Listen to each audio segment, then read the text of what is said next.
Memory wall fallacy. So, ito yung fallacy sa computer programming which is kailangan maintindihan ng mga comsci na habang nag-i-increase yung CPU speed o yung bilis ng processor natin, yung CPU, hindi sumasabay dun yung DRAM speed.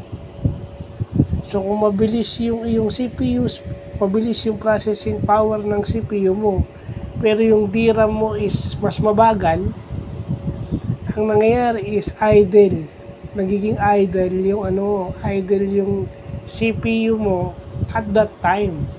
Kasi mas mabilis yung processing power kaysa dun sa memory access o yung pag-access ng memory.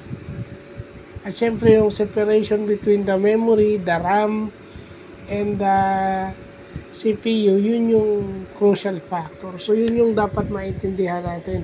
Pag hindi natin kinoconsider yun, okay, yun na sinasabi pag hindi daw natin kinoconsider yun, nakakasulat o nakakagawa tayo ng mga inefficient codes. Okay? Yun yung importanteng dapat maintindihan. So, dapat nag-aaral din tayo ng mga policies, no? Lalo na sa professional level, kailangan binabasa natin yung mga policies na yan kasi baka ginagawa natin at mas lalo na kapag tayo ay nagtuturo ng computer programming o computer science na subject, lalo na pag programming kasi baka maituro natin sa mga bata yan, malaking responsibilidad natin sa mga bata, lalo na sa collegiate level, no? Kasi lagi nyo ipagmamalaki industry experience nyo, di ba? So kung pagbabasihan yung infological equation, ano bang industry experience mo? Yun yung magdedetermine nung kung anong klaseng knowledge ang ituturo mo sa estudyante, di ba? Pag binigyan ka ng may-ari ng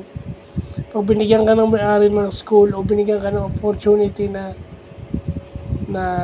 ituro yung subject na yun dahil ayaw na nilang mag-hire ng iba at may tiwala sila sa iyo, dapat you should make an effort to study added concepts at pwede mong i-share sa kanila, diba?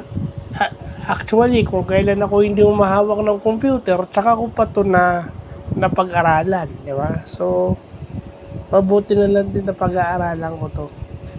So, yun lang po.